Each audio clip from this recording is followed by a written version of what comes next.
It's sort of what's beneath that surface that can be really important.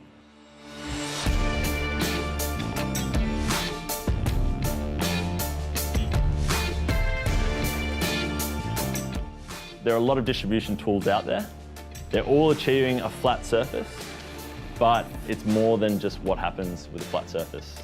It's sort of what's beneath that surface that can be really important. We did some work with some civil engineers, and we were showing them different methods of distributing coffee around a basket.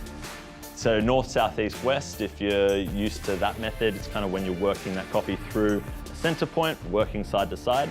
We never really had good results with that, because they were saying every time we move that mound through a certain point, we're increasing density below that point. We're not reaching the sides of the basket as much as the center.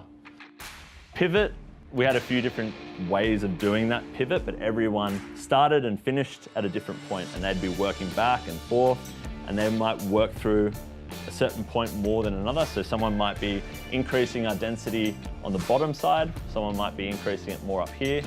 It was very inconsistent from barista to barista. Swipe, pushing that mound towards one direction. You're pushing all of that coffee and increasing density where you're pushing it towards. Because that coffee, that mass is moving across the surface and increasing density on that far side. They didn't mind stock left, which is that sort of working that coffee, gliding it very gently around the side, moving the whole way around the basket.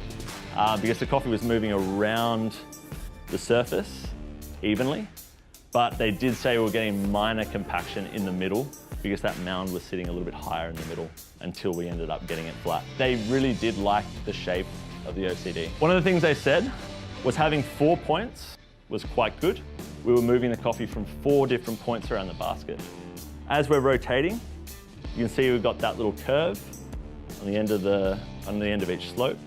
And what was happening is as we're rotating, the coffee's gliding along the surface, hitting that curve and being able to be taken back through that distribution. What that was allowing it to do is allow the coffee to be gently moved and then rotated and groomed, and it was making it a further distance around the basket than if we just had one sharp angle. It was actually forcing coffee down in a higher density pocket. One of the main things to understand with this tool is we're not trying to go deep down into the basket and try to rotate from a deep point.